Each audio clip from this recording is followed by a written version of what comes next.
has 10, 9, 8, 7, 6, 5, 4, 3, 2, 1.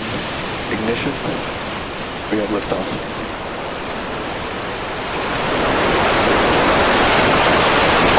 Triage alerts, please.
Ja, goedemiddag allemaal, dames en heren. Ja, het is even kijken, want het is allemaal weer nieuw. Even installeren, het geluid is altijd een dingetje.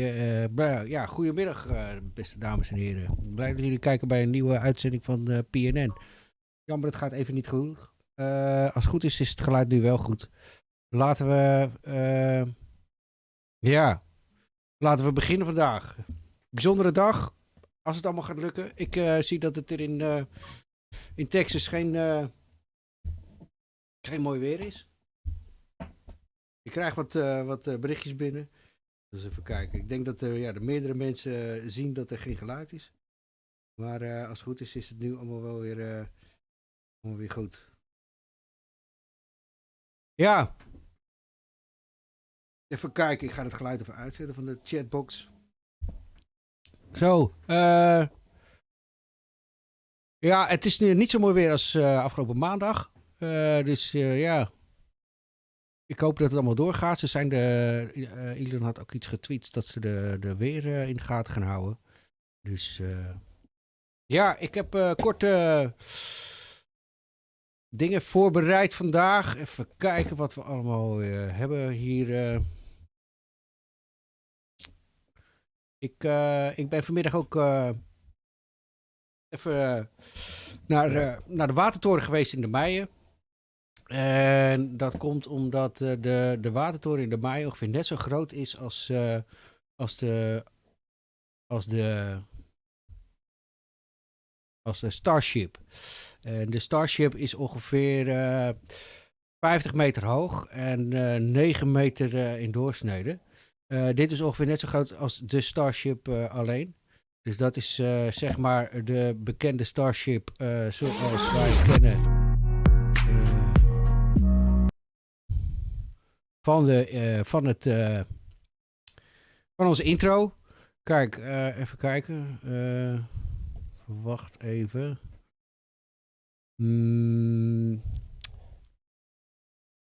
Ja, van onze bekende intro. Ik moet deze hebben natuurlijk. Dus even kijken of we die nog even in kunnen zetten. Dan zetten we het geluid even uit. Ja, dus de Starship is ongeveer net zo groot als de Watertoren in de Meije. De Watertoren in de Meije is 8 meter, geloof ik, 60 breed, dik. En 57 meter lang. En de Starship is 9 meter dik, dus is ietsje dikker. En 50 meter lang, dus ietsje korter. Maar ja, om een impressie te geven van hoe dat er dan uit gaat zien als dat ding gaat landen op aarde of op de maan of op Mars. Dan komen we dus ongeveer op dit terecht. Dus ik ben er vanmiddag al even wezen kijken. Even kijken of we dat in beeld kunnen brengen. Zo lopen we hier in de Meije om even een kleine impressie te geven van hoe groot dat ding dan moet zijn, die Starship. Ja. Het ziet er wel indrukwekkend uit zo Hier midden in die woonwijk. Of woonwijk, in dat boeren Meije. Waarom geen... Een heel bekend toeristisch fietsgebied hier. Er komen best wel veel toeristen op af met fietsers. En ook voor dagjes fietsen of wandelen komen hier voorbij.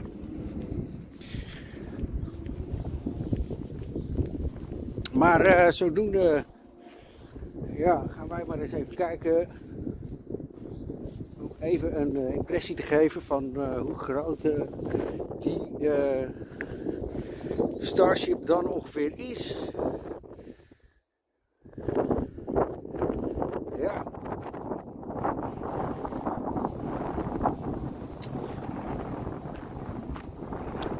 En dit is dan enkel Starship zonder booster, want dan is hij nog eens 120 of 70 meter hoger.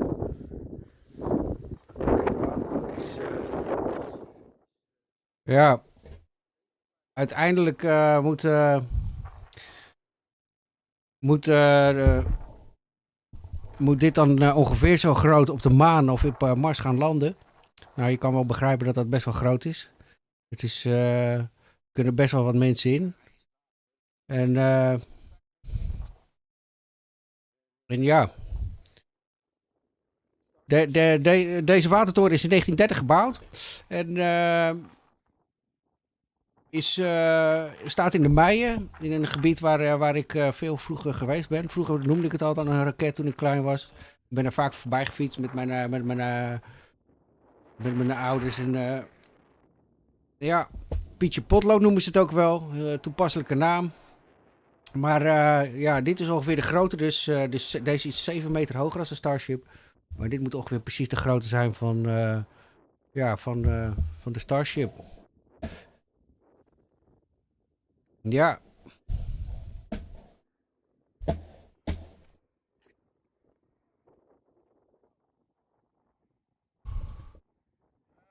Even kijken. Ik heb hier ook nog eventjes... ja. Ongeveer 7 meter.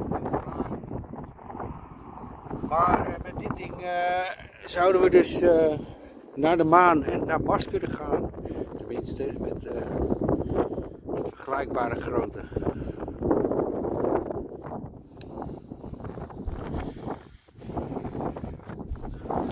Ja.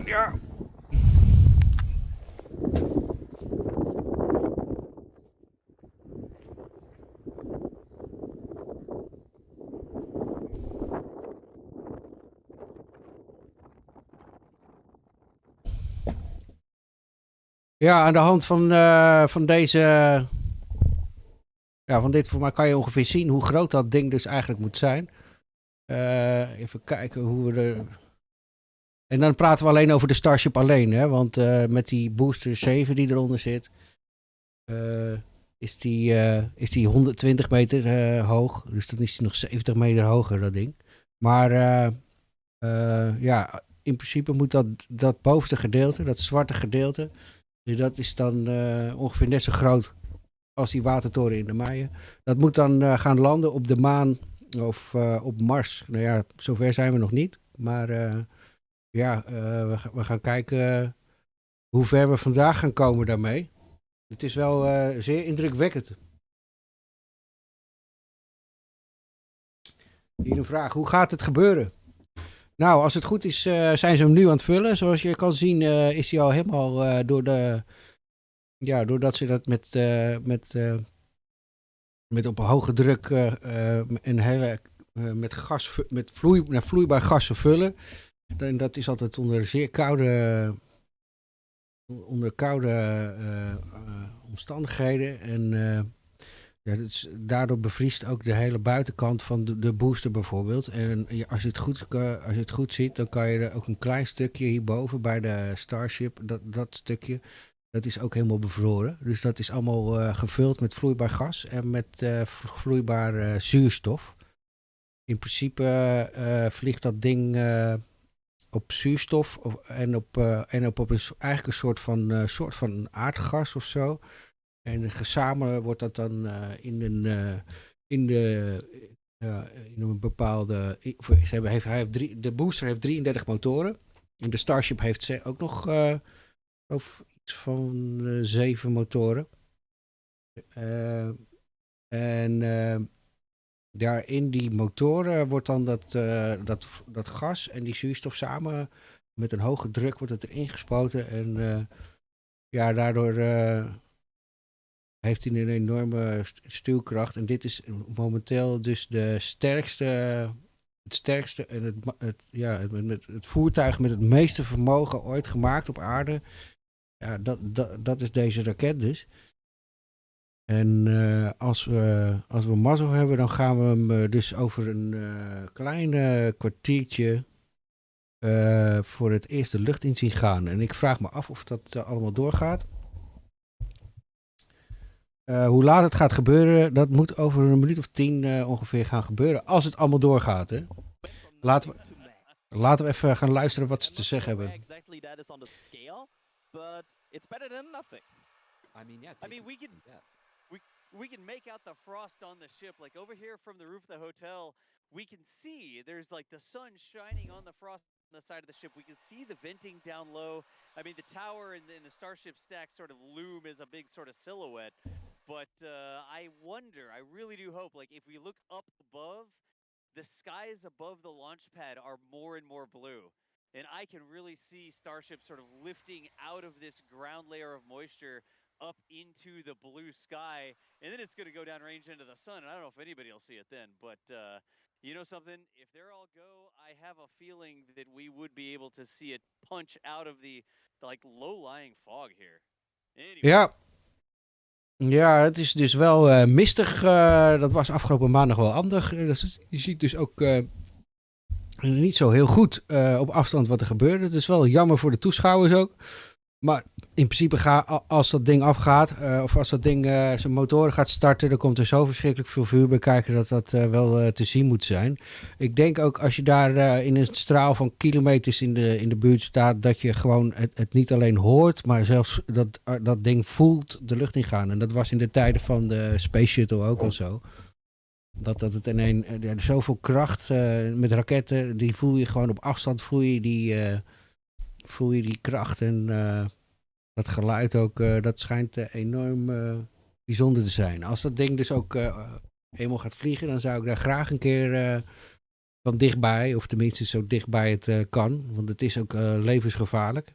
Het is ook momenteel als het niet goed gaat en dat ding explodeert, dan is het de grootste explosie ooit naast de atoombom in Hiroshima, zeg maar. Want het is natuurlijk geen atoombom, maar gewoon zuurstof en vloeibaar gas. Maar dan, Elon Musk heeft al gezegd, hij zal blij zijn als er als de launchpad zeg maar heel blijft. Dan hebben ze het goed gedaan. Ik zit even te kijken, want ik zie helemaal geen berichten meer komen. Alles nog goed? Of ze gaan het allemaal even kijken hoor.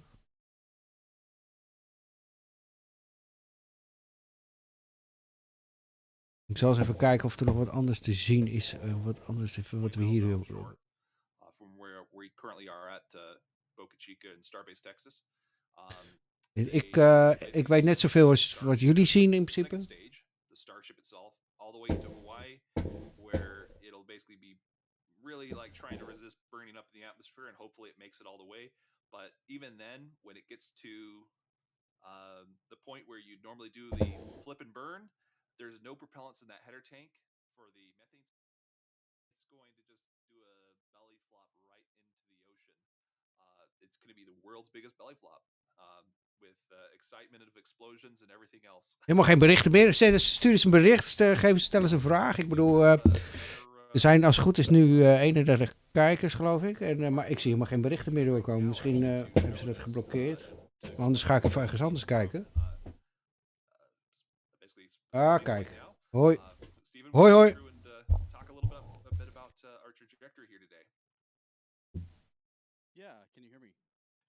hear you. And a quick note, the graphic on the screen is thanks to Dr. Marco Landbrook from Twitter.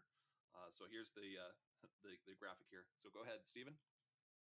Yeah, today we expect to see, if the weather and technical conditions permit, the Starship lift off and head roughly due east from Starbase out over the Gulf of Mexico.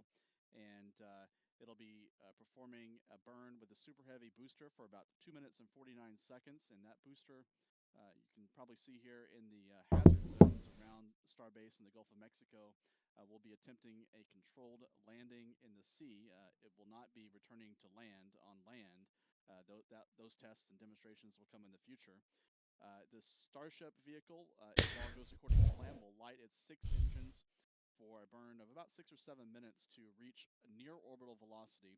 We're expecting the max speed to be somewhere between 16 and 17,000 miles an hour, just a little bit shy of the speed that you need to reach a stable orbit around the Earth.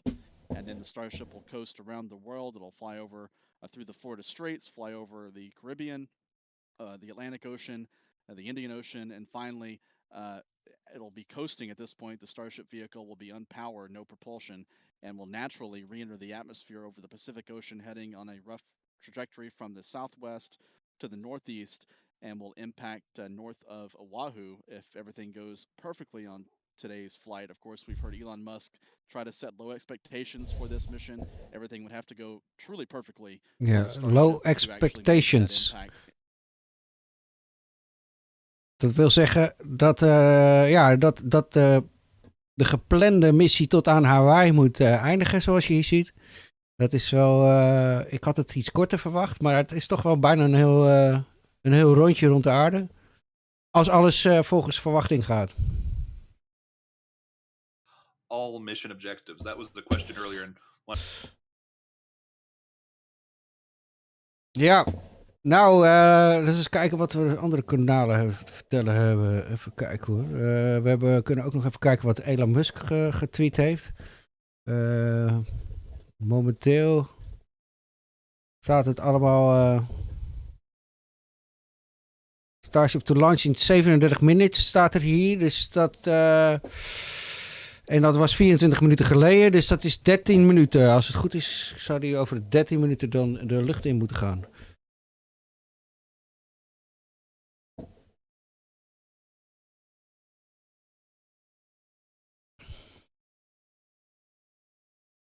En, het weer, ik zie eindelijk een beetje zonneschijn daar. Dus wat dat betreft...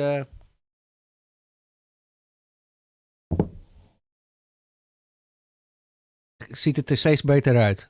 Nou kan je eindelijk op afstand een beetje zien wat er aan de hand is, volgens mij. Of is dat een... Oh nee, dit is van de week, volgens mij. Of niet? Hebben ze dat...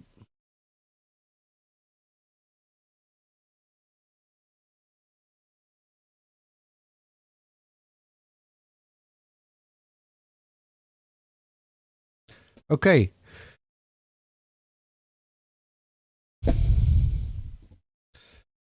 Als het goed is, moet hij ongeveer 58 tot 90 minuten de lucht in.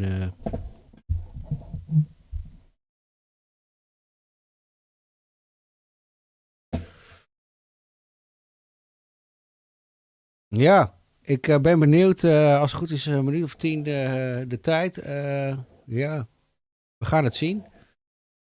Kijk. 22-inch plushie. Oh, yes. Like the plushie's almost 2 feet tall.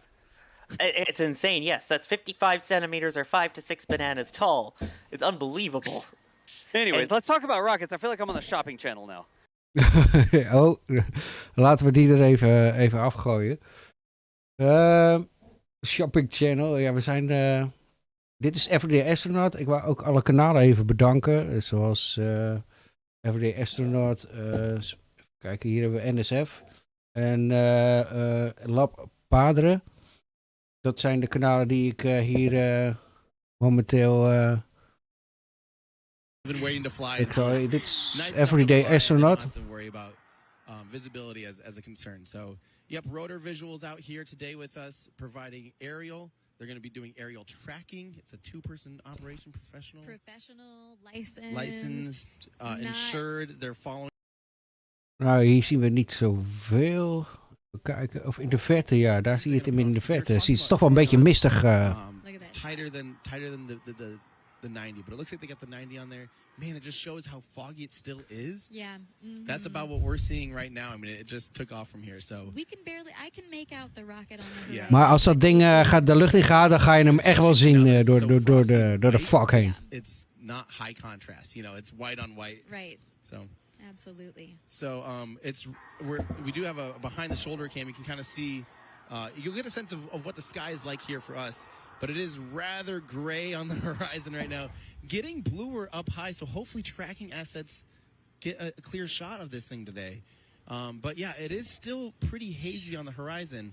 But, you know, at this point, I'm ready. I think they just need to absolutely send it, so. All right, we've less than I'm ready too. And no wayward boats today, says Gab Corn. 9 minutes. Space Offshore on Twitter. That's good. I love it. And I'm, again, missing many of your comments, but thank you so much to David. Roads, where we're going, we don't need roads. Thank you so much for the generous super chat. It really means the world. And again, remember, guys, for all you, I see a ton of new members like Peter Mack. I see Lauren Trottier. And Neil Price, you didn't have to become a member. You stinky head. It's one of my best friends, Neil Price. Hi, Neil and family. Thank you for watching. Dit is Everyday Astronaut, waar we nou naar luisteren. Dat is, die volgt al een hele tijd SpaceX. Ik ga even kijken op een ander kanaal. Ik ga even kijken naar het... dit is het Labra kanaal. Die heeft meestal al het meeste... Die zijn natuurlijk ook... die staat op pauze hier, vandaar. Laten we deze aanzetten. It's the largest employer in the area, in fact. And we're very thankful to Cameron County for being so supportive. This is a view from the Cameron County Amphitheater. And there's a crowd there. And you could tell by the energy here in Hawthorne as well that everyone's getting really exciting. I feel my own heart rate going up and up. I know, it must be really exciting to go see this. And I mean, just the sheer amount of power on Starship, you're going to feel it down there when this thing lifts off from the pad. We've actually got a great shot here of the natural surroundings around the pad. Oddly enough, most of the het ziet er gelukkig wat minder mistig uit. Like this, wild locations like this. But coming up on T-8 minutes, I think it's another good time for check-in with John. Thank you, Shiva. T-minus just over 8 minutes to the first test flight of Starship. Currently, we are pressurizing second stage. We are also closing out liquid oxygen and fuel header loads on the second stage. We're also getting ready for propellant load tank pressurization on the first stage. In fact, we are just now closing out header tank load on the second stage. Now with the header tanks loaded and closed out, that means we're down to just the first stage to finish loading. That'll finish about T-minus 3 minutes. And at that point, when both stages are loaded, we will... Om even te laten zien hoe groot dat is. Toevallig staat er hier ook een Tesla. En dit is in de Meije. Ongeveer hoe groot dat ding moet zijn. Nou, dat is ongeveer zo groot. En dat moet dan op Mars gaan landen. And hopefully we'll be able to see that with the cameras underneath the vehicle. Ik zit nu op het Lab Padre kanaal. There's a view looking underneath the super heavy first stage with the 33 Raptor engines. Now a reminder as we continue counting down, if we do need to hold, the point where we hold the clock would be at T-minus 40 seconds. We can pause there. Typically in the past, if we need a little bit more time to finish final checkouts or do some pressurization of the onboard storage tanks, that's where we would hold. But currently we're not hearing a need to hold, so at 6 minutes, 27 seconds, everything looks good. And of course, Kate Shiva, as we get close, we're going to get into the engine ignition sequence of 33 Raptors, and that's going to be something new for everybody. I cannot wait for that moment. So for those of you that are familiar with how we launch Falcon 9 rockets, you probably know that we light all 9 of those first stage Merlin 1D engines all at once. It's pretty different than what we do, or what we're attempting to do today. We're actually going to be igniting those 33 engines in banks or clusters, and that sequence starts at T-minus 6 seconds. Yeah, and the ignition sequence is a little bit different, both in terms of the timing and also the ignition method. So on Falcon 9, we use a chemical called T-Tab. It's a pyrophoric material, so that means when you mix the two together, it produces a flame that kicks off that green characteristic spark on Falcon 9 missions. But actually on Starship, we use electrical ignition systems. Many of those are integrated on the ground system here. And the electrical ignition, we start lighting the banks at T-minus 6 seconds, and then over the next 4 seconds, the 3 sets of banks will ignite and eventually bring the booster up to a thrust to weight greater than 1 and hopefully ascent. Super excited. Je kan dus ook goed zien dat hij goed koud is, de booster. Dat hij behoorlijk lagere temperaturen... Dus laten we hopen dat alles goed gaat. Everyone's cheering as we get into T-minus 5 minutes. We want to remind everyone that success today is anything. Yeah, it looks fun down there. I kind of want to go join them. For today, success is anything that we learn that helps improve the future builds of Starship. If we lift off and clear the pad, we're calling that a win. A great shot of the pad there. A great shot of the quick disconnect on the second stage. You can see the frost line on the booster where that methane is fully topped up. I think we're just coming up on the last few minutes here of propellant fill on the booster. Now that quick disconnect is going to separate away as we actually get into the ignition sequence, but it's providing electrical connections now and also providing the propellants that we're loading into the vehicle. Yeah. We're just now under 4 minutes until liftoff of the Starship flight test. We've been following along for what honestly seems like days and days now, but really it kind of comes down to years. It has been a long time to get to where we are today. Now, fast forwarding a little bit, we have the opportunity to hold, if necessary, at 40 seconds, and we are able to hold there for about 15 minutes, or up to 15 minutes, and still be able to lift off. Yeah, and that's a little bit different from Falcon for the propellant sequence on Falcon that we don't have the opportunity to hold. So that's a cool new capability on Starship. Yep. Right now, T-minus 3 minutes, 10 seconds and counting. We got some great views from the drone.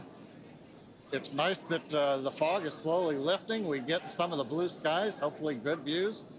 What we're waiting for right now is closeout of propellant loading on the first stage. That should be wrapping up here shortly. In fact, it looks like fuel fill and drain valves are coming closed. That means first stage is fully loaded, second stage fully loaded, and that 10 million pounds of propellant on board the Starship launch vehicle. I want to take a quick moment to say that the crowd energy here is electric. I feel like it's Falcon Heavy test demo all over again. And hopefully you'll hear us as we get into the plus count. But right now, next activity is coming up. The flight termination system arms at T-minus 2 minutes. Thrust vector control checkouts at T-minus 2 minutes. And then after that, major activity will be the T-minus 40-second gate. There's a view looking up at the 33 Raptor engines. There are 20 engines in a circle on the outside, and as Shiva said earlier, 13 engines on the center. Those are the ones that gimbal and steer the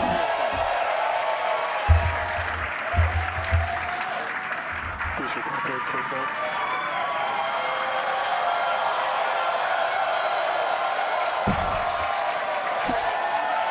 I don't think I've ever seen someone so excited for TVC wiggles. Love this view. These are the 33 Raptor engines at the base of the Super Heavy booster. I think we can see those wiggles now. We're currently inside 90 seconds. Next major activity, T-minus 40 seconds. That is a gate, a decision point. We're waiting. Possibility the propulsion team may need a few minutes. Flight termination system is armed for flight. We're getting ready for T-minus 1 minute and counting. Hoesers. No, T-minus 1 minute and counting. 1 minuut. Woe! Next we'll see as we get past T-minus 40 seconds. Bijna een halve minuut.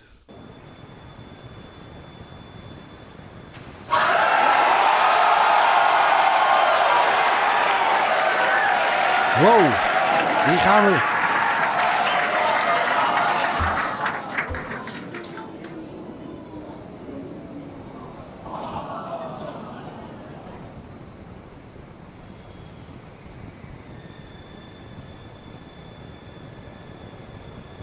Okay, you can see the clock is recycled. Flight director has called a hold.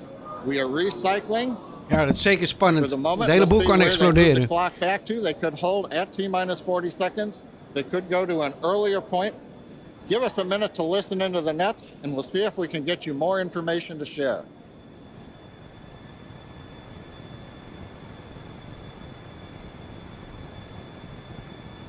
Maar ik heb het vermoeden dat het helemaal goed gaat. De hele test zoals verpland. Want ze zijn al een jaar bezig. Eigenlijk zou het vorig jaar al gaan. Maar goed. Nu gaat het... nou ja, laat hem gaan. Als het gaat. Of misschien wordt het wel afgeblazen. Kan ook nog.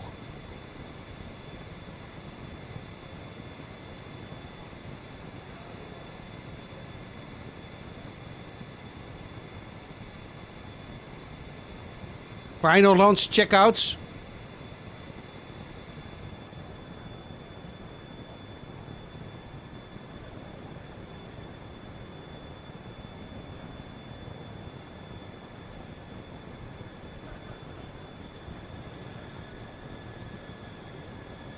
Spannend.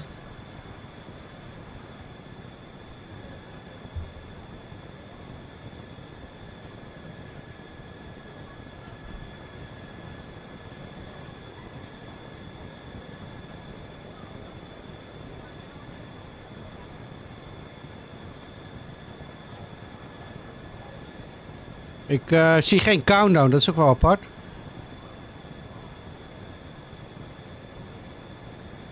Dan gaat hij in één weg. We kijken of er wat anders te vinden is. Hold.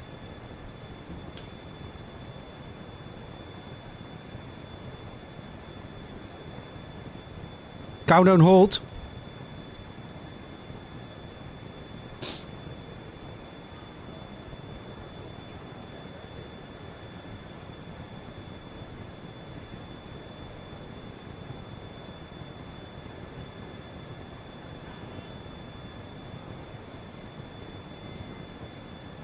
John Innsbrucker again here at the Hawthorne webcast desk. We're holding a T-minus 40 seconds. What we've heard so far is we have a couple of issues we're working. One is the booster tank pressurization. Final pressurization was just a little bit long. That's not unusual. We've held at T-minus 40 seconds before to pressurize.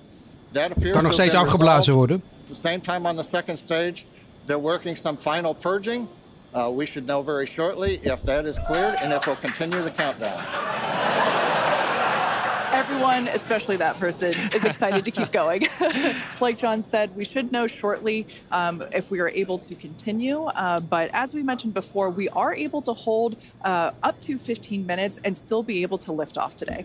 Yeah, on Falcon 9, it's a little bit different. Once we start propellant loading, we pretty much have to go at the targeted time. Otherwise, the propellants can warm up and we may not have the performance for that particular mission profile. It's a little bit different on Starship. Folks, if I can interrupt. Yeah. It looks like they're clearing all the flags, and we're going to release at T-minus 40 seconds.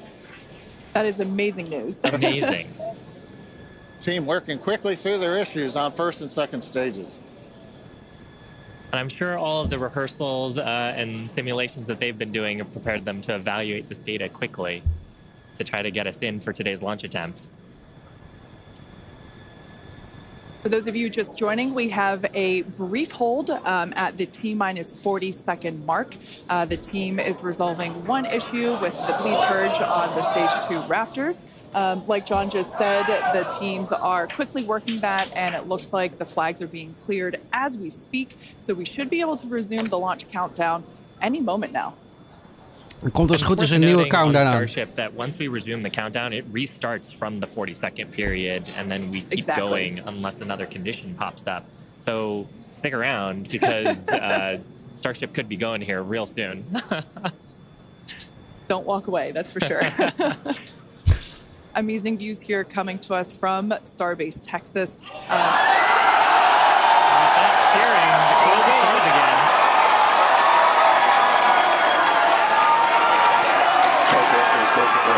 Waar gaan we dan?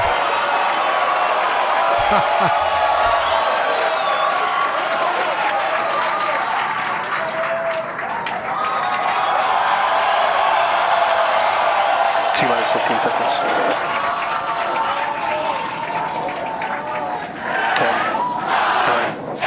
10, 9, 8, 7, 6, 5, 3,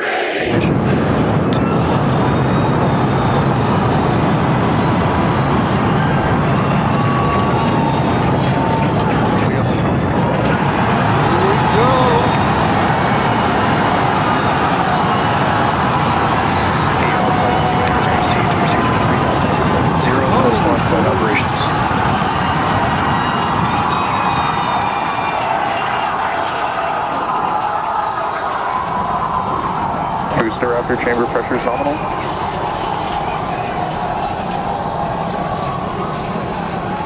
T-plus 33 seconds into the test flight of the inaugural Starship vehicle. Tower cleared, we're into pitch over. Propulsion reports first stage engines nominal. What a sight from the ground cameras at Starbase. We're flying at twice the thrust of the Saturn V heading to space. Acquisition of signal, surface proceed. We're throttled down and throttled back up. Going through the period of maximum aerodynamic pressure.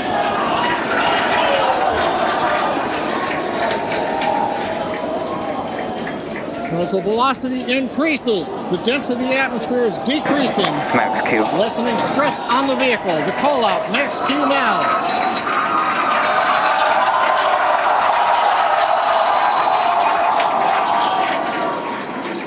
Continuing to watch the first stage as we head downrange.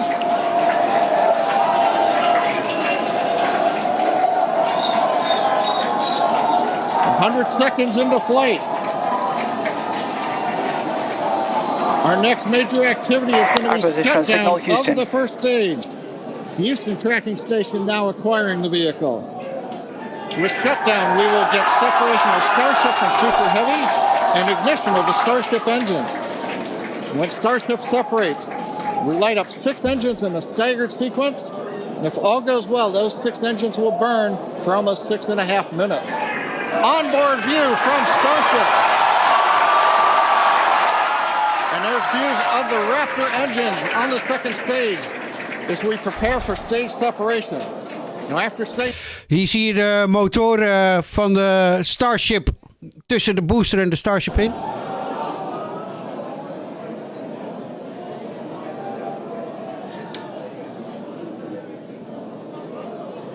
Dit is het topje van de booster. En daar bovenop zit dan de Starship. Die heeft nog... Cut off. Restriction cut off. Beginning the flip for stage separation.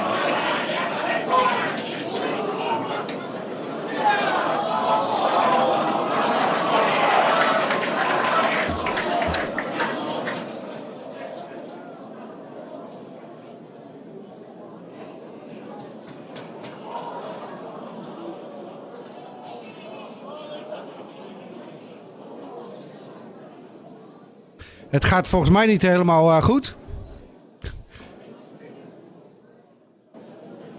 As of right now, we are awaiting stage separation. Where Starship should separate from... Volgens mij gaat hij niet... Ja, dat doet hij dus waarschijnlijk niet. Yeah, Kate, right now it looks like we saw the start of the flip, but obviously we're seeing from the ground cameras the entire Starship stack continuing to rotate. We should have had separation by now. Rotate Obviously, ook. this is does not appear to be a nominal situation. Yeah, it does appear to be spinning, but I do want to remind everyone that everything after clearing the tower was icing on the cake.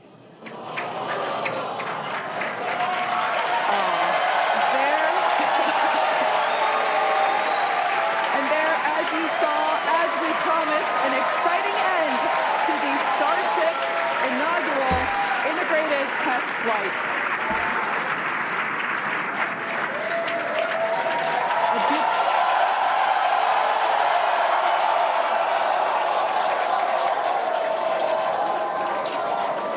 Everyone here absolutely pumped to clear the pad and make it this far into the test flight, the first integrated flight of the booster and the Starship vehicle. Live view there of our control center at Starbase, which we refer to as Star Command. As we said before, obviously we wanted to make it all the way through, but to get this far, honestly, is amazing.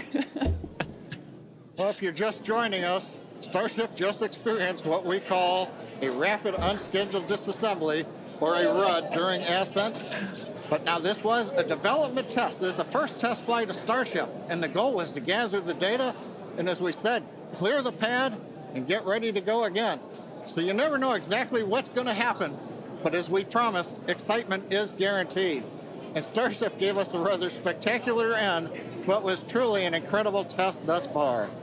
Now, as we mentioned at the start of today's program, any and all the data that we collected during the test is going to help us with further development of Starship, and it's going to improve the vehicle's reliability as SpaceX seeks to make life multiplanetary. It's really worth noting that the flight path was designed to be over water and all the air and sea space. Along with that flight path and those surrounding areas were cleared in advance of the test.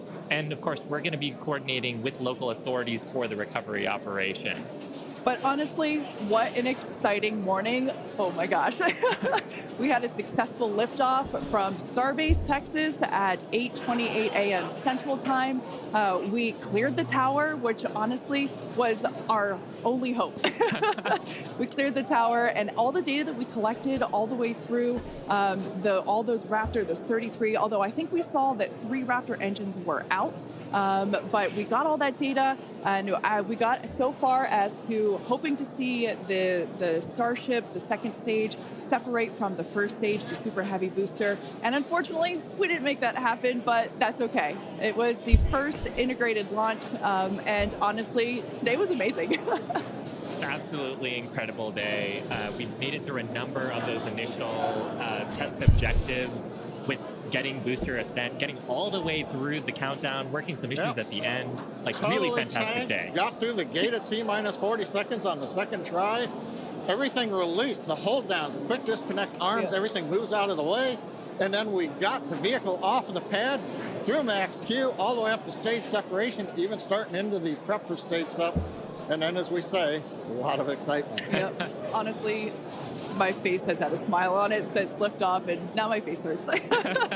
Now, since we don't have any insights on the cause of our rapid unscheduled disassembly at this point, we're going to end our webcast here. Teams will continue to review the data and work toward our next flight test. But before we go, a big congrats to the entire SpaceX team on an exciting first integrated flight test of Starship. And of course, a shout out to our viewers. We appreciate you joining us. And as always, we thank you for your interest in Starship, SpaceX, and your ongoing support. Till next time.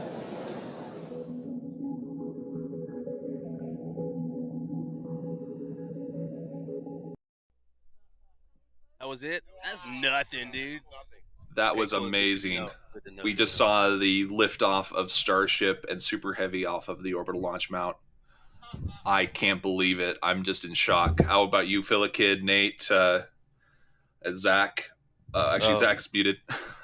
Man, I tell you what, this was the coolest thing ever.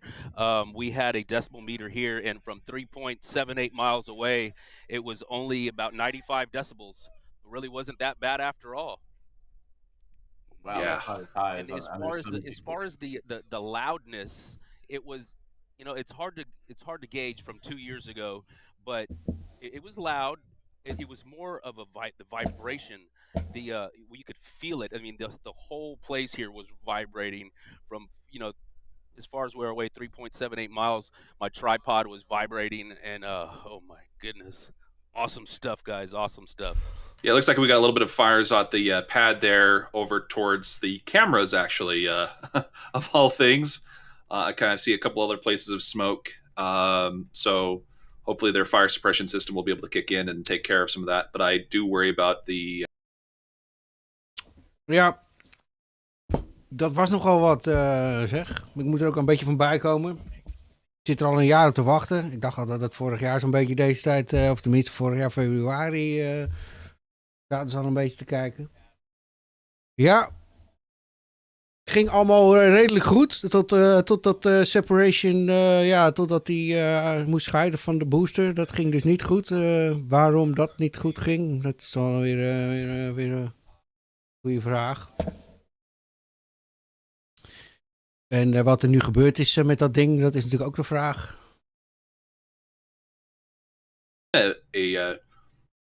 Oh, wow, we're going back through the flight here. So this is at liftoff of the booster and ship. We had large pieces of debris coming off of, looks like to be the pad, maybe the burn plates themselves, or potentially just other parts of the launch table. Maybe even the pieces that are around the engines themselves. Basically those covers, those 120 plates meter that hoge are raket around the die skirt. During liftoff, we did see about 5 engines at least come off. I was expecting a RUD when I saw those flashes. Oh my gosh. Nate, Philakid, what are you guys' impressions, or especially Philakid here? There was some yelling going on here, I'll tell you that. My heart was like sinking as I saw these little explosions of the engines saying, we're giving up. We give up the ghost. Yeah, you were looking at the bound side. I was going positive. It was lifting and it looked like it was in good shape, and I was just thrilled to death with that. And I noticed you had picked out the engine failures right on. Yeah, I was like trying to count them, at least 5 of them, maybe more. You can see there's at least 2 at the bottom, 1 at the top, and then 2 more at the top. So there's 5 there, 6 at least engines. Now I'm looking at it again. Looks like 7. Wow. Yeah, this is why I don't think it was able to get up as high. And then this was the failure point, was all those engines going out were giving off thrust or off nominal thrust. And they were trying to do a control of the spin. And 2 things were going on. They were not high enough because they didn't have enough engines. Lab, you're still beside yourself, aren't you? I'm watching this replay, man, and how you can see the engines, and as sucky as it was for those engines to pop out, is so cool to see that view directly under the skirt like that, as it's up in the air, and seeing them. SpaceX liefhebbers die vonden dit natuurlijk geweldig. Unreal. Here's the good news about this. All of those engines failing, they were protecting the engines from basically blowing up the entire Ja, jammer dat het niet uit elkaar dat het niet helemaal ging volgens mij. That's huge. Did you see dat the grid even wat meer data. position on that last shot? Ook die kosten That almost looks like it's off. De kosten allemaal zijn van zo'n test. Maar ja, als het goed is, weten ze nu wel wat meer. En er staan al meerdere boosters en Starships klaar om de volgende test ook weer te gaan doen. En ik hoop dat dat niet binnen al te lange tijd weer gaat duren. Dat we nog wel wat mooiere dingen gaan zien.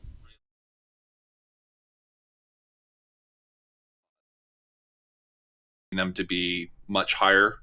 I was expecting up to about 100 kilometers. So that's the issue, is that they were trying to do the spin while they're still in the atmosphere. There is just too much resistance against the whole thing, and I think that's the death knell of the ship and booster there. Though surprisingly, looking at this engine compartment shot, you don't see any stress happening on the outside of the booster and at the skin level. So it's not affecting the stress connection between the ship and the booster. I think I think there is stresses going on there, but I don't think either the hold downs were released, or if they were, the stresses were so high on the hold downs that they could not release. Yeah, so you can look at the overlay at the bottom left, and it shows you at least those engines went out, but we were kind of counting a bit more than what was on the overlay. So the telemetry is not quite right, because we had at least 6 of those out, and I can only count 5 on the overlay. But when the FTS went off, I was expecting a large fireball. I was not expecting the smoke, or this basically release of the liquid oxygen and methane the way it did. Yeah, so that we're back on Rover 1, and you can see the fire still progressing a little bit. But that's around, looks like actually test stand B and where about the cameras are at. So here we have a Rover 2 view. Yeah, that's closer to the cameras, unfortunately. So I think some debris got picked up and thrown over there. I'm not sure exactly what. Well, the thing that was the worst idea is putting plastic bags on it. It protects the cameras. However, the heat will melt it. That's the real issue for plastic. Het is jammer dat je nou niet weet wat er precies gebeurd is. A box to put your cameras in that is a good solid box that protects your lens. Je zag wel de boel uit elkaar klappen. Yeah, the tank farm is venting like crazy. Oh wow. Look at the right-hand side of the fuel farm. There's ze zeggen hier nooit iemand op het gemaans geweest. Ja, daar zijn de meningen over verdeeld. Ik weet het ook niet precies. Ik vraag me ook nog steeds. Ik heb het ook nooit echt helemaal begrepen, die maanlandmissie. Maar ja, aan de hand van de ontwikkelingen die er nu zijn, gaan we wel wat meer te weten komen. It jumped up from 73 to 83. Ik heb ook nooit helemaal begrepen hoe ze die maanauto daar hebben gekregen. Beelden daarvan zijn. That's going to be interesting. Is like how long does it take to measure that? Because you might have an instantaneous.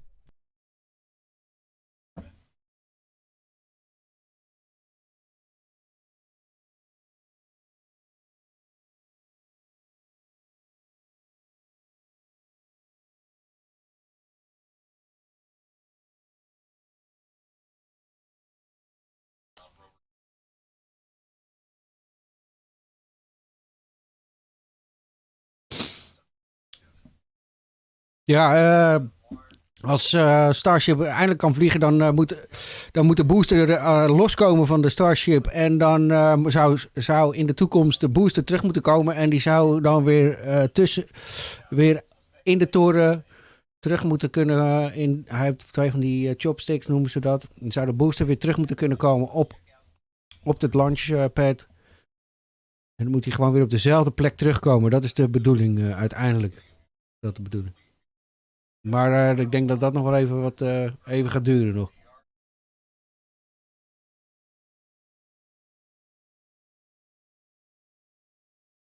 All level. All the cones are spread all over the place. Wow. Yeah, I see a massive chunk of debris at T plus 10 seconds that heads over to that water tank. Luckily, it's a water tank now. And I think there's pressure waves and other things that are doing damage as well to those outside of those tanks. But those are about 6 to 8 millimeters of mild steel. Loud.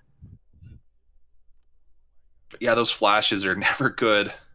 And that flash looked like it was up in that on the side of the booster area. Blijft de Starship daarboven? Ja, dat dacht ik. Daar zit ik ook nog een beetje mee. Waar is het de hele boel gebleven? The CO2 being pumped into de boel is wel uit elkaar the geklapt, als ik engine het begreep. De hele so where the booster power heads is uit are, elkaar geklapt. that's a huge one. I think it saved them die zat ook quite a vol bit. met And as well as the shielding gaasjes. Ik on denk dat de all hele those boel gewoon uit engines, elkaar geklapt is. preventing it from cascading even further. Op een of andere manier. You know what surprised me, Thomas, was the length of time it sat there before it moved. I was anticipating it to rise a little bit quicker.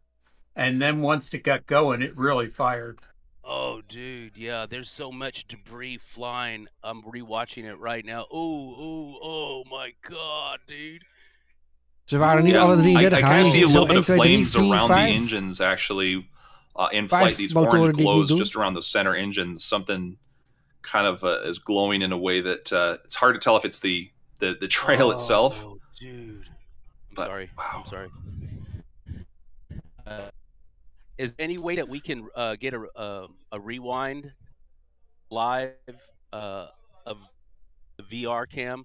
There is so much debris. I mean, it looked like somebody threw a bucket of rocks onto the windshield of Rover 2.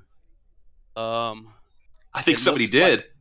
Yeah, as a matter of fact, it looks like NSF's got some blown out windows. Yeah, so we could see if we can make that happen here on our end. Ik ook It'll nooit take a een little auto bit, met but meer dan 30 motoren. Nee, oh precies. wow! I'm just looking at the current replay. We saw a lot of stuff inside the compartment of the 2, and I think it may have just locked in that position as far as the view. But yeah, they were struggling to get that. Sorry, look at this. Oh.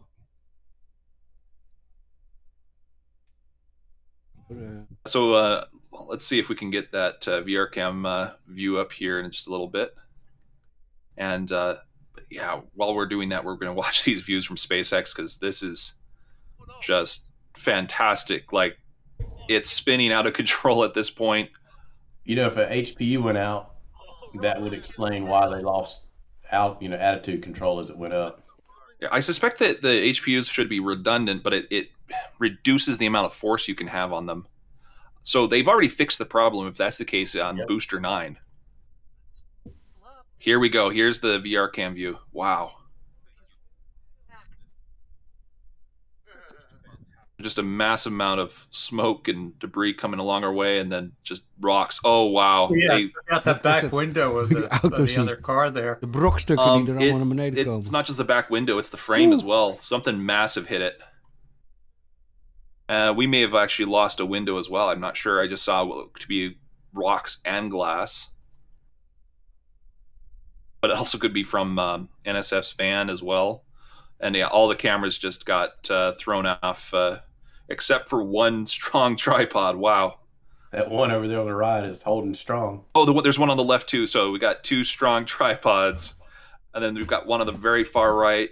It's been sandbagged. It looks like it's holding on. So we got 3 of them now. I'm just kind of double checking here. And Bert and Ernie said, shit, we've seen this before. Yeah, this is hurricane force winds here, with a little bit of a tornado to play as well. That's about what it looks like.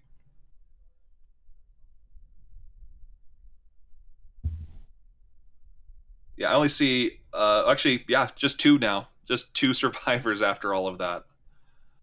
For cameras standing upright, but those are the safest cameras. But NSF's van, they got structural damage on the frame as well as the windows. I think a large chunk hit that. Yeah, Epic Spaceflight has their hoop cam down there, and they left them in place, and they both got yeeted. I would expect nothing less. He was probably one of the closest cam views. Ja. Oké, eens even kijken wat wij hier nog in de... Ik had nog een aantal...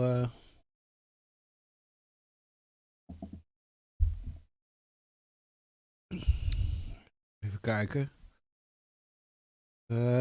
Wat hebben we hier? De BBC Starship. Ja.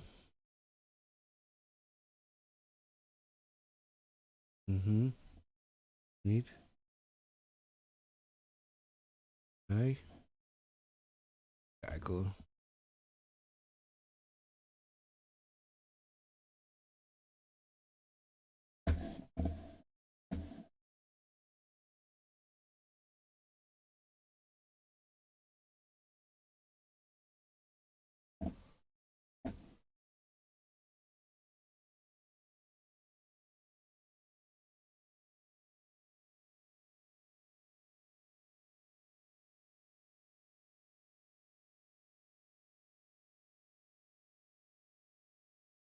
Ja, ik heb hier nog wat... even kijken of we dit... hier is het allemaal mee begonnen met de hopper. Dit was in augustus 27 augustus 2019. Toen hebben ze de Star Hopper, dat is de eerste Ja, Starship test.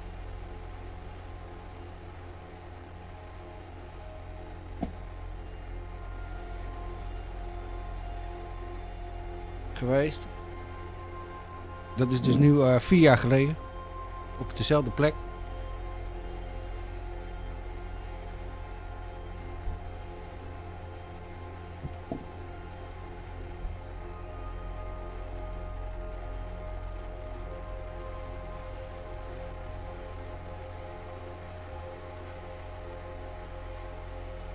Dat ging allemaal goed.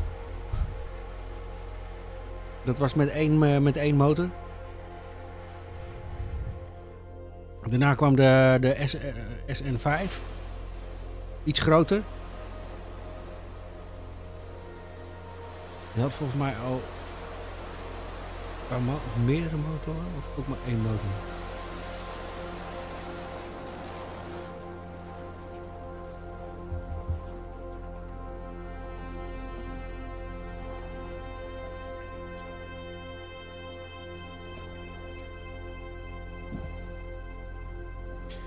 En volgens mij krijgen we hierna de SN10.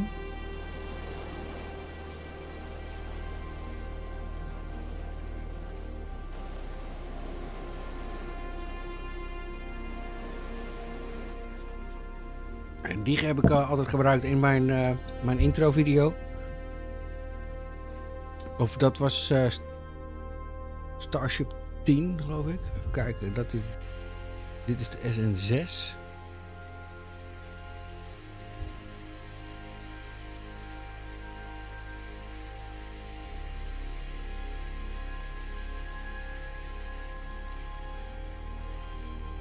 In het begin ging kwamen ze wel allemaal gewoon terug. Behalve dan de SN10 die explodeerde na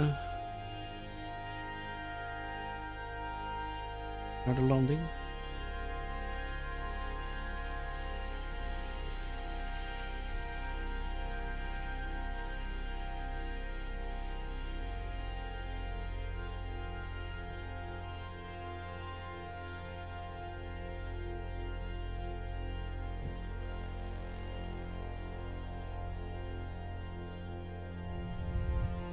Kijk, dit is de eerste SN8, dit is de eerste Starship. Daar ging het redelijk goed mee. Met 3 motoren.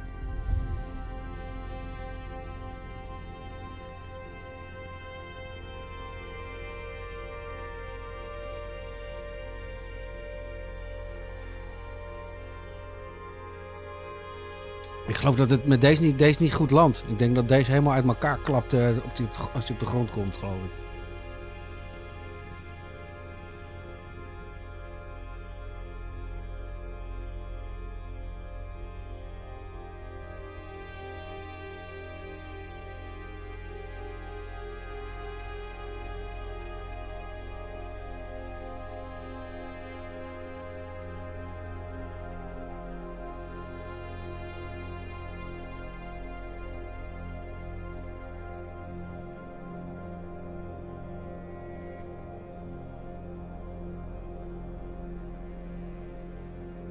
Ja, deze klapt gewoon keihard op de grond. Het gaat niet helemaal goed.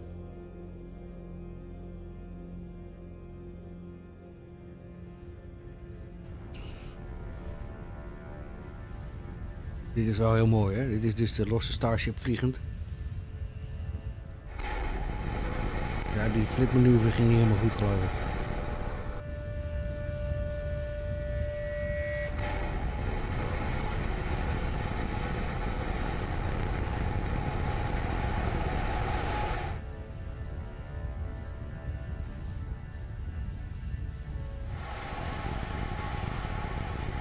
Is daar nog, het is nog jaren geleden, is daar bijna niks te doen. Kijk, deze klapt gewoon in één keer helemaal uit elkaar. Kijk, dit is de SN, de SN9 hebben we ook nog. Dan zie je daarnaast de SN10 staan, geloof ik. En die gebruikte ik altijd voor mijn intro clip. Ik weet niet wat er precies met die 9 gebeurt.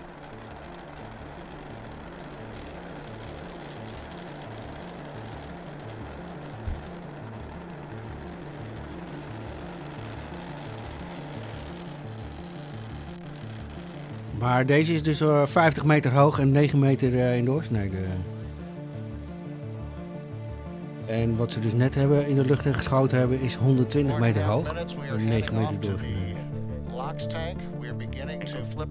Dus de vorige die klapt ook al uit elkaar en ik weet niet, deze klapt volgens mij gewoon ook, deze klapt gewoon horizontaal op de lancering SN9. Klapt helemaal uit elkaar. Dan deden ze met die 8 ging beter nog. Hiermee krijgen ze die flipflop helemaal niet goed. Hij valt hier ook verkeerd. We're down beneath 1.5 kilometers. We're preparing to restart 2 engines, flip the vehicle vertical, then transition to 1 engine for the landing burn.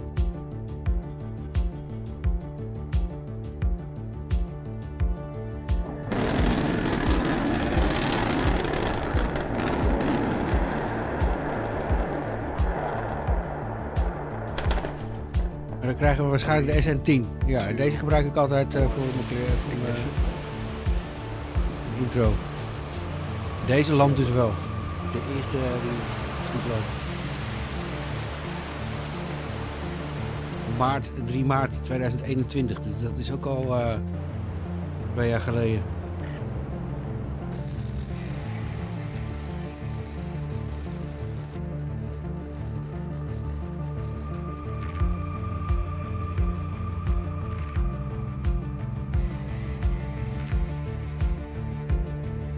Deze landt wel, maar na een kleine periode, want dan ontsnapt op een gegeven moment gas. En dan explodeert hij na afloop nog. Maar deze landt wel.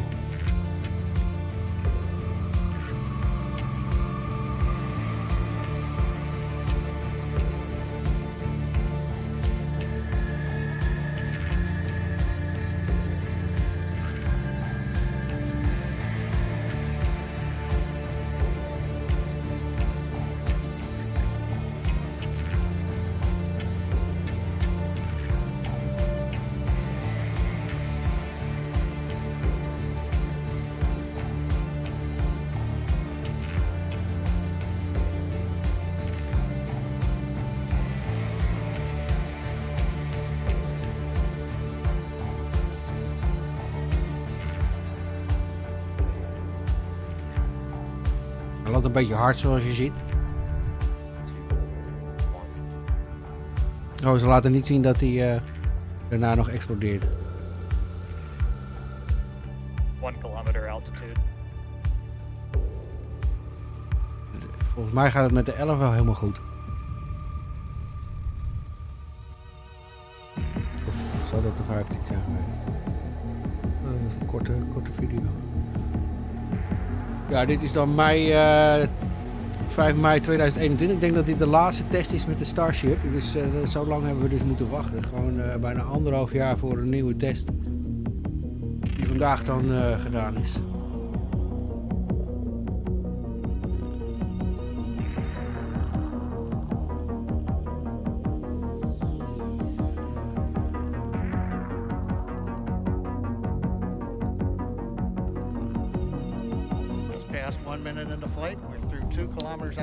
Ja, het zijn er nog suggesties, vragen? Next major event, about 1 minute, is we will turn off the first of the 3 Raptor engines.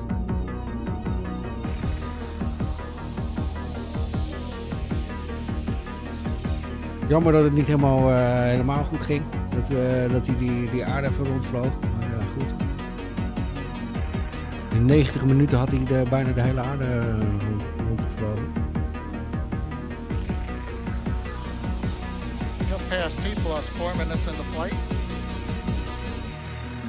We've got the views back from the Raptor engines.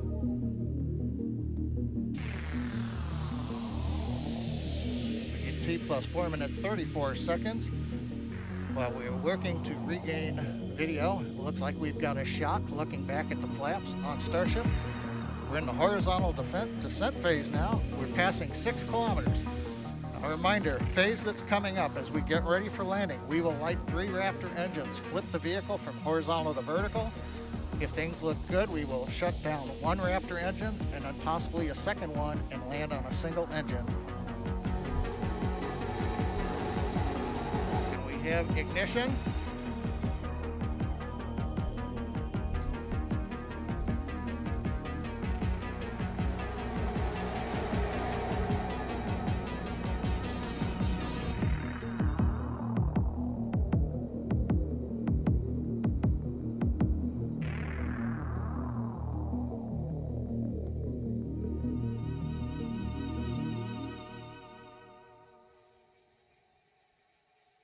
Soft landing achieved.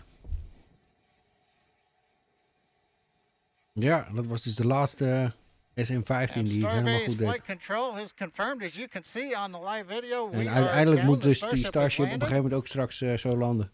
We're going through the safing sequence in the flight computer right now. We'll be back. Maar deze vluchten zijn nooit tot buiten tot in de ruimte gegaan, maar altijd net eronder nog. En met die booster had hij de orbit moeten halen. Dat is er niet van gekomen. Even kijken of we hier nog wat meer... Het begon eigenlijk allemaal met de Falcon Heavy. Of met de Falcon. En dat is, daar is Elon Musk groot mee geworden. Ik zit even te kijken. Dit is de eerste Falcon Heavy launch. En volgens mij heeft hij daarmee een Tesla in de ruimte gegoten. Daar is het allemaal mee begonnen. En dit is, ik weet niet welk jaar dit is.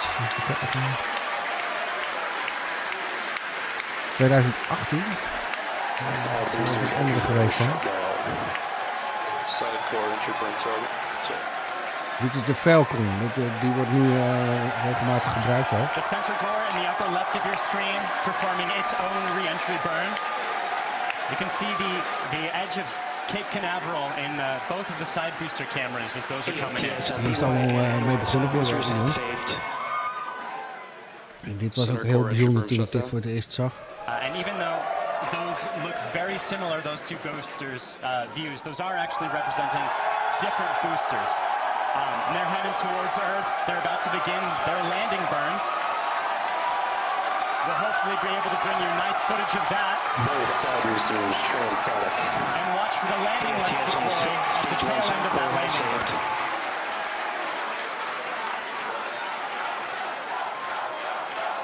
Ooit moet de booster dus ook zo terugkomen. And that landing burn has started. Both boosters looking to be on track towards their respective landing zones. Landing burns have started. Side boosters landing legs are deployed.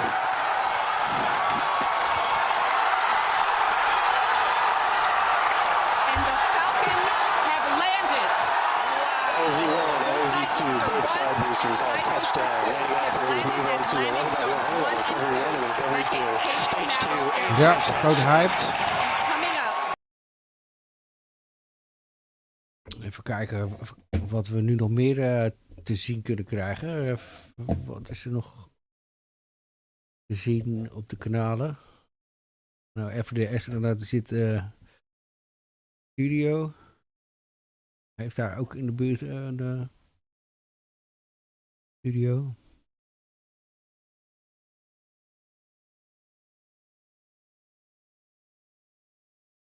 Kijken wat we hier nog... Incredible from SpaceX, from each of the cameras we've gone through. So everything is just there's still a lot of motion in play, especially at the launch site, but still looks pretty stable. Just interesting new developments as far as different venting that I've never seen before, but it's always interesting. Do we have some more questions that we can go through here, Philakid? I do. Going along? I do, and Goed, I got a couple of we zijn super nog maar chats, met so I'll hit man those of first, then 40. we'll go to questions. John Hochipper, $10 US, ULA has no failures. How impressive. Ik zit even te denken, wat gaan we doen? Ja. Wat gaan we doen? Het was een bijzondere dag zo. Ik moet nog een beetje bijkomen. Ja. We hebben er nu een uitzending van 1 minuut 14. Ik denk dat we zo netjes kunnen gaan afsluiten. En dan denk dat ik straks, ik weet niet, een feestje gaat vieren of zo, weet ik. Ja, zijn er nog vragen of iets? Binnenkort zit ik ook nog wat andere dingen voor PNN. En ik denk dat ik dit wel vaker ga doen. Als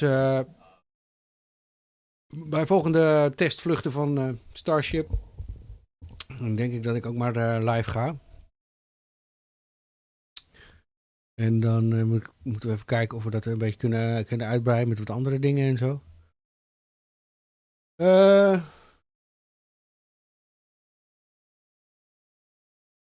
Ja, nou, wat moet ik zeggen?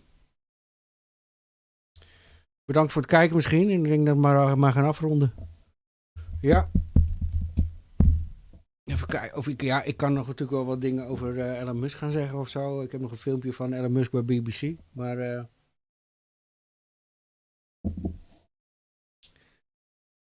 ik weet niet wat jullie willen zien. Of jullie nog wel langer willen kijken. Of wat anders op kan zetten. Voorstellen graag in de chat.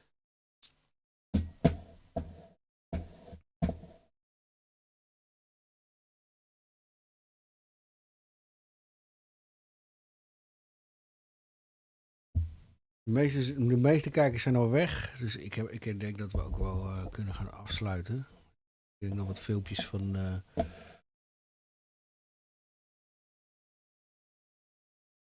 Musk opzetten of zo. Kunnen we doen.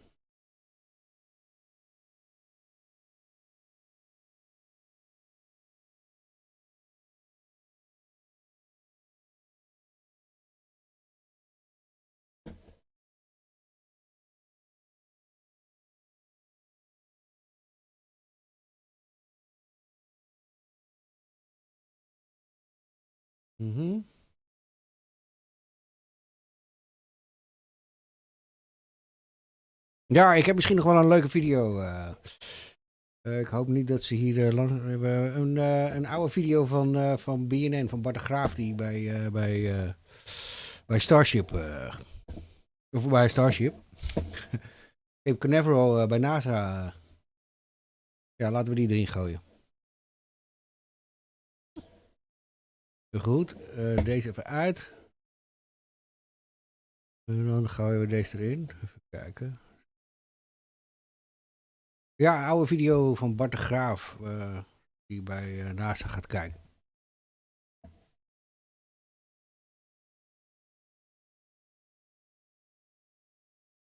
Zo.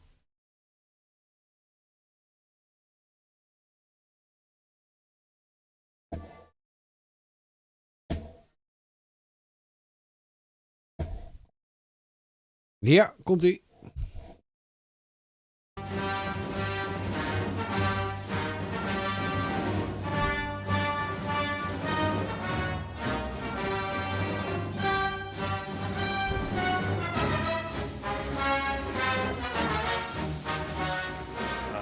CLCS. CLCS stands for Checkout and Launch Control System. The story for this actually begins down here below in Firing Room 2. The equipment down there is all very old.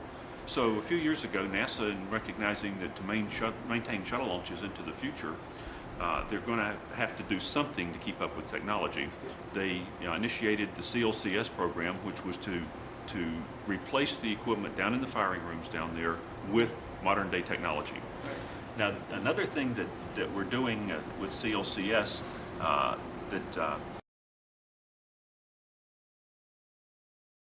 Oh, sorry. Wat doe ik nou weer? Ik wou deze wegdrukken en toen druk ik de verkeerde weg. Even kijken, we beginnen opnieuw.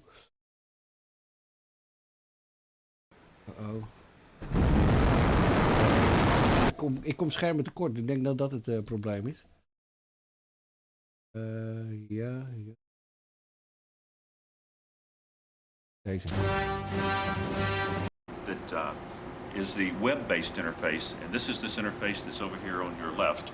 And that one is basically giving you all the data that's available to the launch crews down here in the firing rooms, to make that available to people in their offices. Part of that is to keep the number of people actually needed on site here for a launch down to a minimum. People can sit in their offices and look at the various displays. So that application will be web-based? That particular application we wrote, it's web-based, but we wrote it, and it includes firewalls. Since there's some commanding capability involved, you don't want someone at their home but it's on the local launching your internet. shuttle for you. It's But on the it's on the local- local internet, and also has connections to the World Wide Web. Can we try something? Can we use software?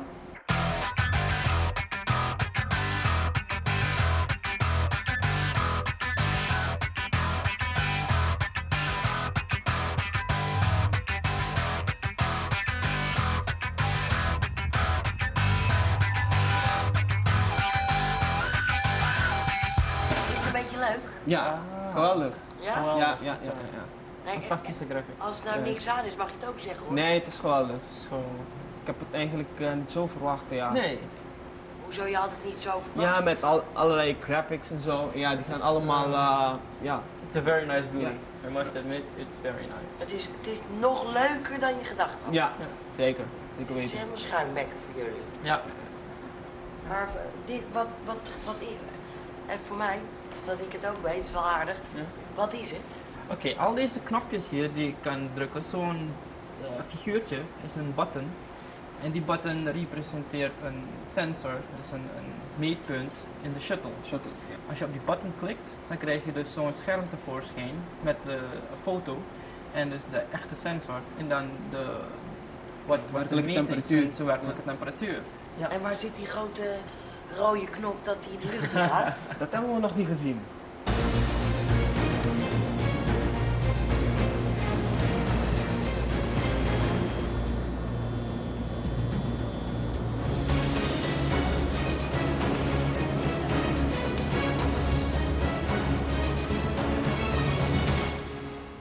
Vlak voor de lancering moet er altijd nog even gesleuteld worden aan die Spaceshuttle. Een schroefje hier, een boutje daar. Nou, dat gebeurt in deze supergarage hier achter me. Er kunnen 2 Spaceshuttles in en die worden van hier naar het platform gereden.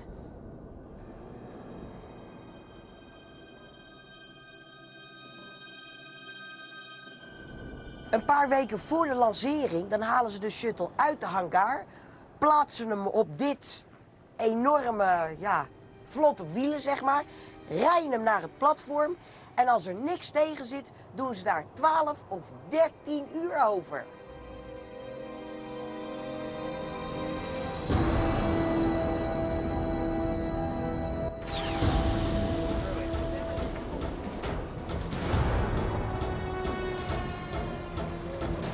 Mocht er vlak voor de lancering nou toch nog iets misgaan, dan is er toch nog een mogelijkheid voor de astronauten om te ontsnappen. Bovenaan de Space Shuttle hangen 6 staalkabels. Daar hangen bakjes aan, dan moeten ze heel gauw sprinten. In die bakjes springen, dan roepen ze naar beneden. En als ze naar beneden komen, staan er dit soort tankjes. Daar ga je dan met z'n allen in zitten. En dan een schietgebedje.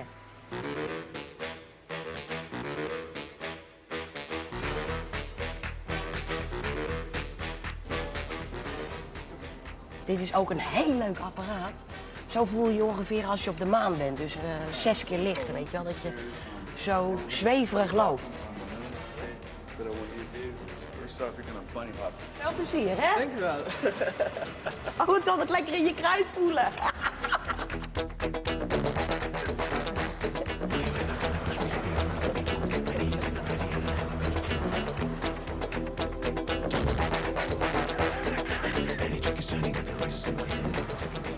Nou, als jij denkt dat mensen je hierna nog serieus nemen, kan je het wel vergeten.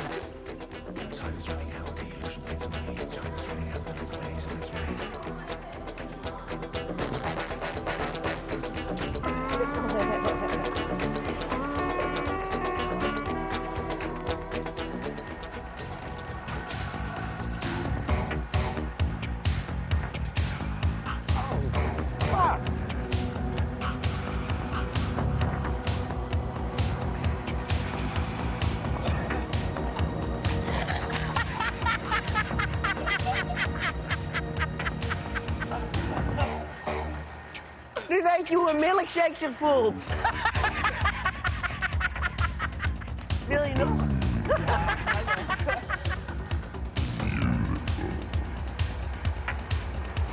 Ja. Tuurlijk. Zou ik ook zeggen. Wauw. Dat is goed. Leuk. Meen je het ook echt? Ja. Niet misselijk nu. Niet misselijk. Niet dat je zo meteen de hele zooi onder... Nee. Nou, we moeten nu opschieten, want de lancering is zo meteen. Maar jullie hebben in ieder geval het gevoel van een astronaut.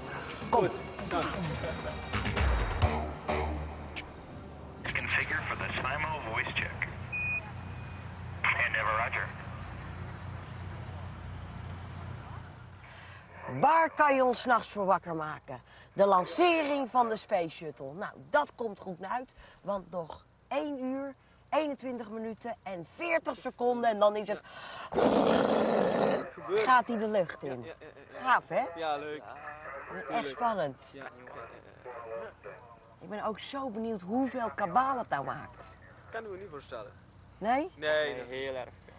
Nou heb ik begrepen, er zit eventueel een klein kans in dat het niet doorgaat. Als er maar 1 verkeerd buitje hangt of er hangt een wolkje even niet goed, blazen ze het helemaal af. Dat is wel jammer. Dat zou heel jammer zijn, maar ik heb er een heel goed gevoel over. Gaan we voor? Ja? Ja. Dan gaan we op die tribune zitten en dan wachten we gewoon. Oké, ja? goed.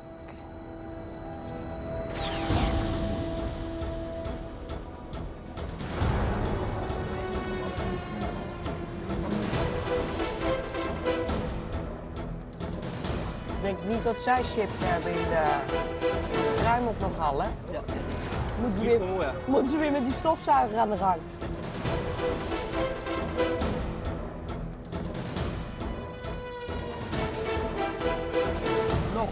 Nog dik een uur. Ja.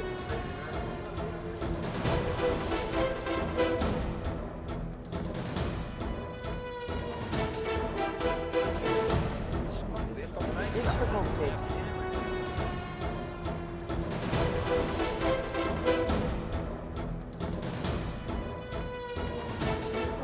Het is nu nog 5 minuutjes, dus het begint er nu echt om te spannen.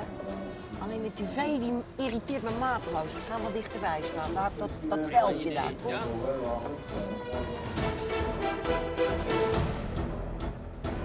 Give me a go, no go for launch. Booster. Go. Retro. Go. Guidance. Guidance go. Control. Go flight. Procedures. Go. Network. Go. Recovery. Go. Capcom. We're go flight. Launch control, this is Houston. We are go for launch. Ik ben echt onwijs zenuwachtig. Mijn hart klopt echt. Ik heb geen idee dat het... T-minus 15 seconds. Oh. 12, 11, 10, 9, 8. We have a go for main engine start. We have main engine start. 4, 3, 2, 1. We have booster ignition and liftoff. Holy shit!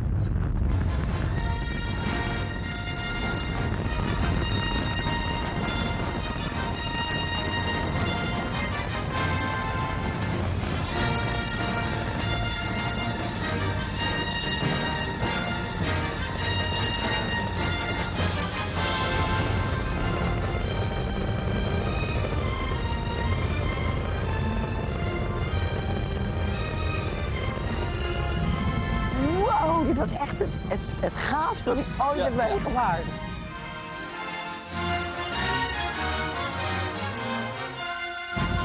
Dit was Superstage. Tot de volgende keer.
Something's coming.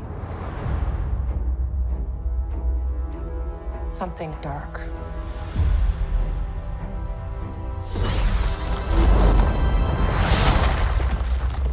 I sense it.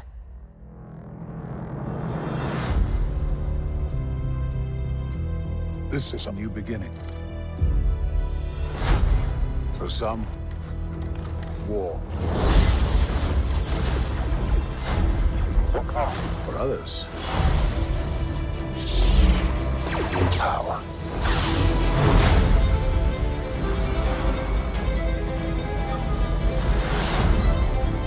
It's been a while.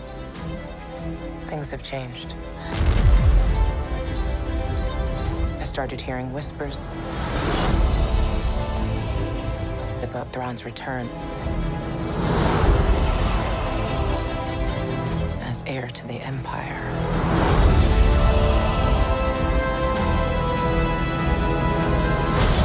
We have to prepare for the worst.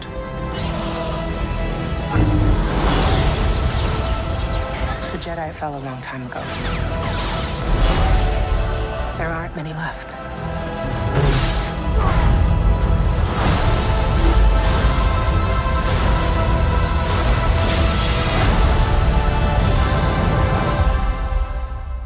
Perhaps it is time to begin again.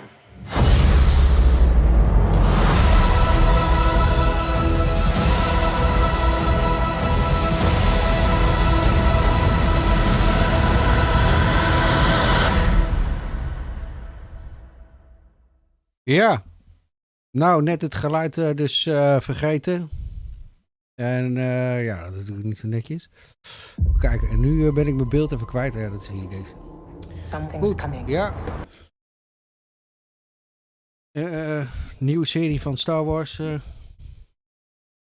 Aankomende zomer. Goeie clip. Ja, geluid nu weer aan. Nou ja, wat ik net allemaal gezegd heb, weet ik niet meer. Dat ging ook over het theater van PNN en dat soort dingen. Maar goed.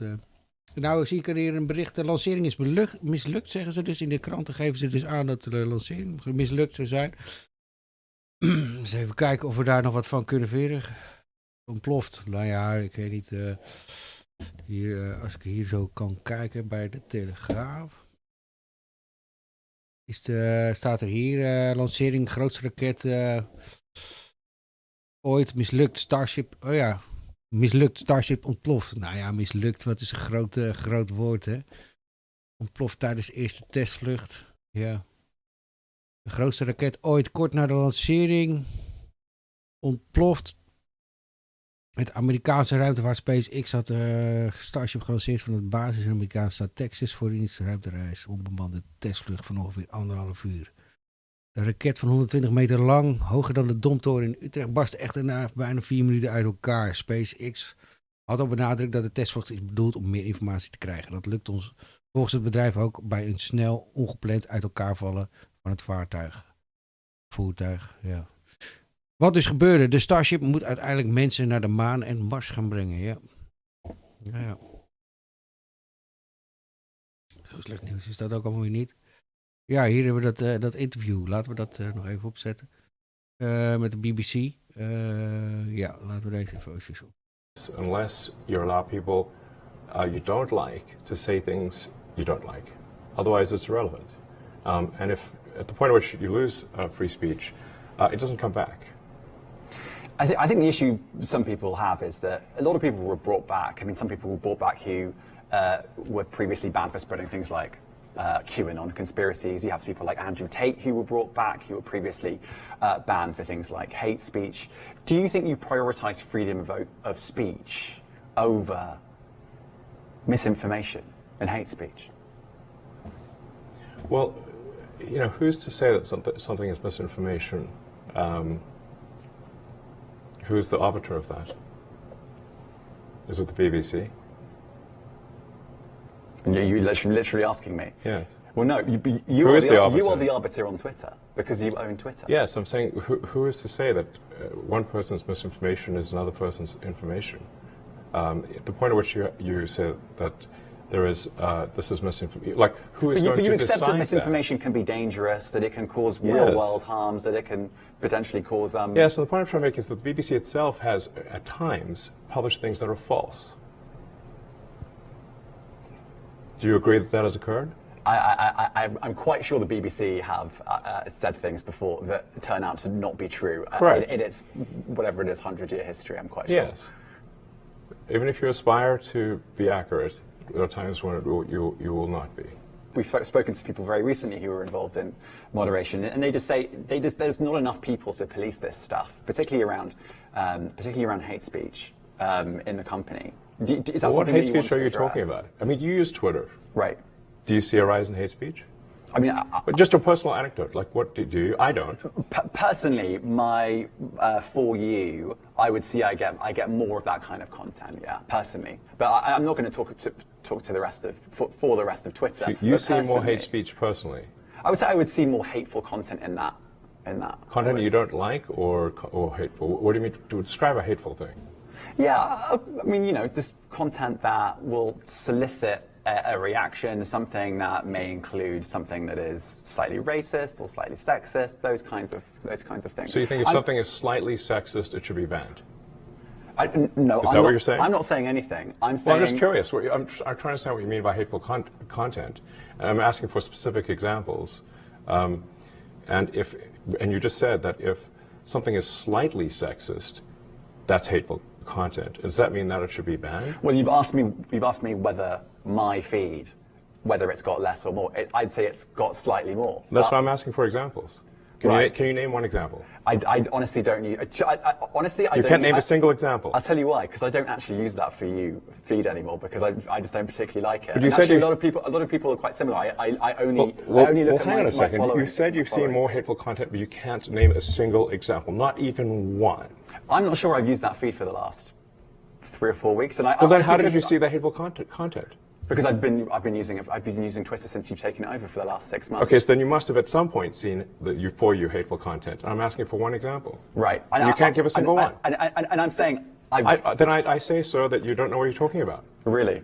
Yes, because you can't give me a single example of hateful content, not even one tweet. And yet you claimed that the hateful content was high. Well... That's false. No, what I claimed... You just lied. What I claimed was...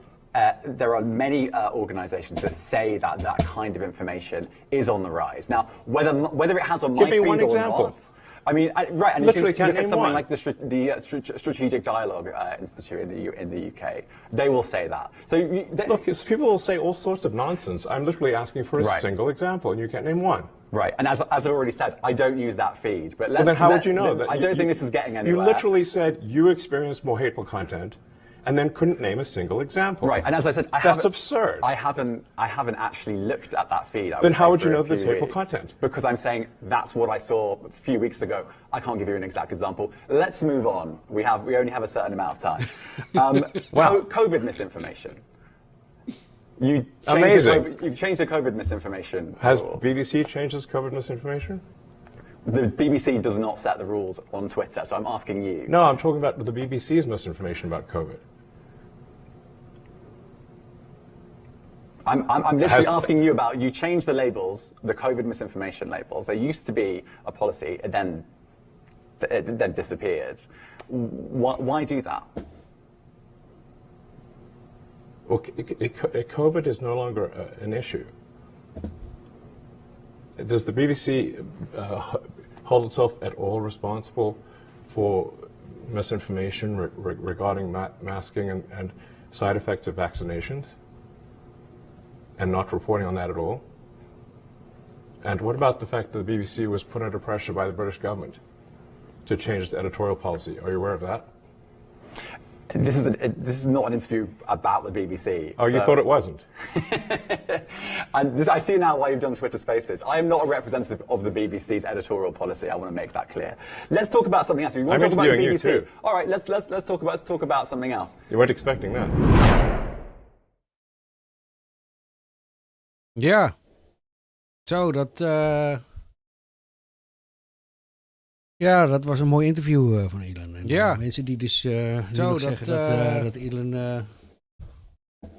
Ja, dat was een mooi interview van Elon. En ja. Mensen die dus zeggen dat Elon... ja, dat was een mooi interview van Elon. En ja. Mensen die dus zeggen dat Elon... ja, dat was een mooi interview van Elon. En ja. Mensen die dus zeggen dat Elon... ik geloof dat hij een beetje vastloopt. Ik... mensen die dus zeggen dat Elon... ik ga een beetje vastlopen. Ik ga de tune uitstarten en ik heb bedankt voor het kijken. Ik ga de tune uitstarten en ik heb bedankt voor het kijken. Ik ga de...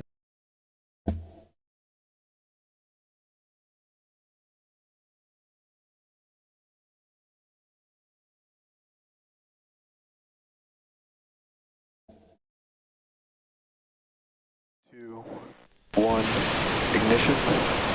We got liftoff.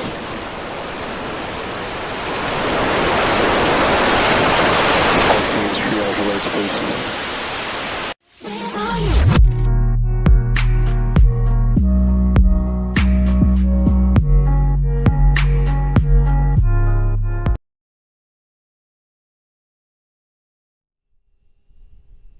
Minus 10, 9, 8, 7, 6, 5, 4, 3,